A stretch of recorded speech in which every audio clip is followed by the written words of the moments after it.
Represent करने के लिए, जैसे कि मान लो यहाँ पे तुम कार्बन एटम्स को जो स्ट्रक्चर जो तुम उनका शो कर रहे हो, उनको हम ऐसे भी जिग जैग लाइन के थ्रू भी रिप्रेजेंट कर सकते हैं। ठीक है, मतलब जहां जहां पे टर्न मार रहे हैं, जैसे यहाँ टर्न मार रहा है, यहाँ टर्न मार रहा है, वो हमारा कार्बन है, और बीच में जो सिंगल लाइन दिख रहा है वो क्या दिख रहा है, उनके बीच के सिंगल बॉन्डिंग को रिप्रेजेंट कर रहा है। ठीक है, मतलब यहाँ पे सिंगल बॉन्डिंग, यहाँ सिंगल बॉन्डिंग, और कार्बन कार्बन के बीच में सिंगल बॉन्डिंग है, मतलब ये नंबर ऑफ कार्बन एटम्स को रिप्रेजेंट कर रहा है। अगर वहां से डबल बॉन्डिंग रहता तो डबल बॉन्डिंग रहता तो ये डबल बॉन्डिंग हो जाता, डबल लाइनिंग रहता। हां, डबल लाइनिंग कर दोगे उस जगह। ठीक है, तो इसको ये क्या हो गया मेरा सिंगल कार्बन है। फिर ऐसा जा रहा है, ऐसा जिगजैग लाइन हो रहा है। अभी देखो, अगर तुम इसको वाटर में डालोगे तो वाटर में डालने के बाद ये क्या होगा, यहाँ पे ऑक्सीजन कहीं नेगेटिव आयन के साथ दिख रहा होगा, सारा कार्बन एक ऑक्सीजन नेगेटिव के साथ, और इसके साथ कौन अटैच होगा, तो Na+ अटैच होगा। अब इसको हम जब वाटर में डालें तो वाटर में डालने पे इधर इसको H+ मिल रहा होगा और OH- मिल रहा होगा, मिल रहा होगा। अब एक चीज देखो, ये वाला जो पोजीशन है, ये कौन सा पोजीशन है, तो जब कोई कैटायन और अनायन हमें अगर किसी भी का एलिमेंट में देखने को मिले जिस पोजीशन पे, जैसे कि मान लो इस स्टार्टिंग पोजीशन ये है इसका, तो यहाँ पे हमें अनायन देखने को मिल रहा है, और यहाँ पे कोई चार्ज हमें देखने को नहीं मिल रहा है, तो जिनमें हमें चार्ज देखने को मिल जाए उसको हम लोग बोलते हैं कि वो पोलर है। ठीक है, जिसमें चार्ज देखने को ना मिले उसको हम लोग नॉन पोलर बोलते हैं।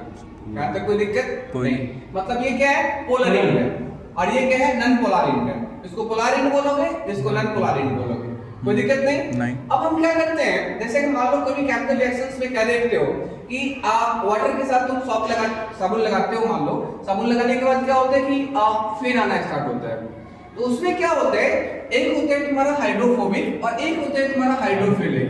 हाइड्रोफोबिक और हाइड्रोफिलिक समझते हो, हाइड्रोफोबिक और हाइड्रोफिलिक। हाइड्रोफोबिक और हाइड्रोफिलिक क्या होता है, सो देखो, वो भी या नहीं है।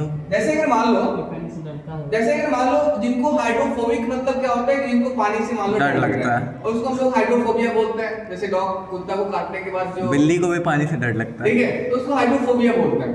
तो हाइड्रोफोबिक मतलब क्या कि उनको क्या हो रहा है, हाइड्रोफोबिक का मतलब क्या है कि उनको पानी से डर लगता है, और हाइड्रोफिलिक का मतलब उनको पानी के साथ उनका क्या है, अट्रैक्शन, अच्छा बॉन्ड है, अच्छा बॉन्डिंग है।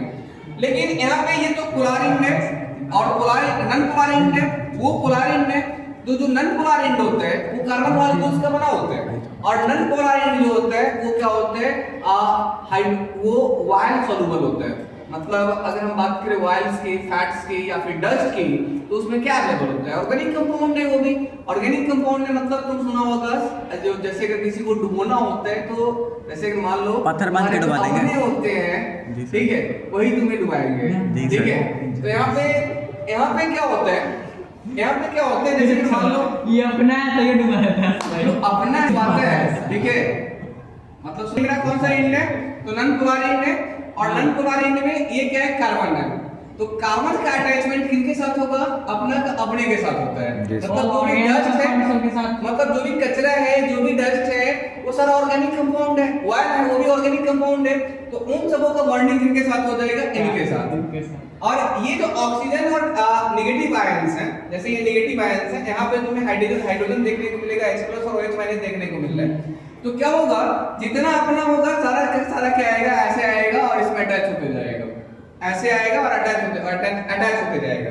मतलब एटलीस्ट क्या होगा, जैसे कि मान लो इस जगह पे डस्ट है, तो इधर से भी कार्बन का मॉलिक्यूल्स आया और सॉल्ट का मॉलिक्यूल्स आएगा और ऐसे अटैच होते जाएगा, और इधर पे लास्ट में क्या अवेलेबल होगा, तो O नेगेटिव चार्ज अवेलेबल होगा। और अगर मान लो इसमें वो नेगेटिव चार्ज अवेलेबल है, मतलब अनायन अवेलेबल है ऑक्सीजन का इसी के साथ बॉन्डिंग के साथ, तो सारे में ऐसे ही वो नेगेटिव चार्ज अटैच होगा, और सारा के सारा मान लो वो नेगेटिव चार्ज के साथ अटैच है, तो हर एक नेगेटिव चार्ज एक दूसरे को क्या करेगा, रिपेल करेगा ना, नेगेटिव चार्ज करेगा, तो मतलब ये सारा एक दूसरे से ऐसे अटैच किया, और इसमें क्या हो गया, ऑक्सीजन आ गया, नेगेटिव चार्ज आ गया। ये भी एक दूसरे से अटैच किया और इसमें क्या आ गया, ऑक्सीजन आ गया, नेगेटिव चार्ज आ गया।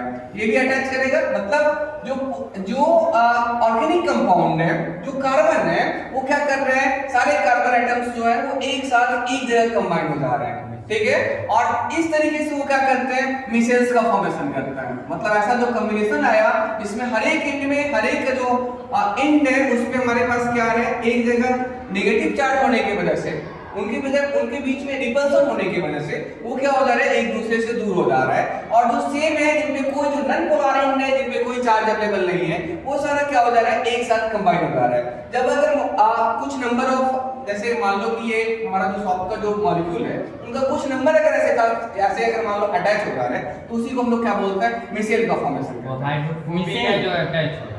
ये जो अटैच हो रहा है वो हाइड्रोफोबिक इन नेचर है और ये हाइड्रोफिलिक इन नेचर है। मतलब ऑर्गेनिक कंपाउंड, जैसे यहाँ पे जो ऑर्गेनिक कंपाउंड के रूप में डस्ट देखने को मिल रहा है, या फिर